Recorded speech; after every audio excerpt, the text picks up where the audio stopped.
ആ കാലത്ത് ഈ മാർബിളിൽ ഇത്രയും മനോഹരമായിട്ട് പെർഫെക്ഷനോടുകൂടിയുള്ള കൊത്തുപണികൾ നോക്കണം. ഇന്ന് നമുക്ക് എക്യുപ്മെൻറ്റ്സ് ഉണ്ടെങ്കിൽ പോലും ഒരുപക്ഷെ ഇത്രയും ആക്യുറേറ്റായിട്ട് നമുക്ക് ഉണ്ടാകാൻ കഴിയുമോ എന്ന് സംശയമാണ്. ആ കാലഘട്ടത്തിൽ അവർ കൈകൊണ്ട് കൊത്തി ഉണ്ടാക്കിയ രൂപങ്ങളാണ് ഈ എല്ലാ മാർബിളിലും കാണുന്നത്.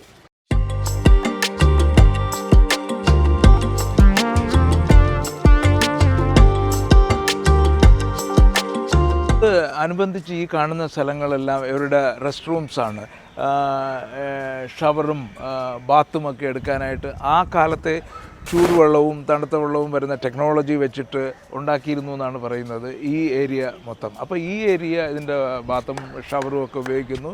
അത് കഴിഞ്ഞിട്ട് ഇവിടെ ഈ ഏരിയ എന്ന് പറയുന്നത് ഇവിടെ ചർച്ചകൾക്ക് ഉപയോഗിക്കുന്നു. അതിൻ്റെ അപ്പുറത്തെ വശത്താണ് അവരുടെ ബെഡ്റൂം എന്ന് പറയുന്നത്.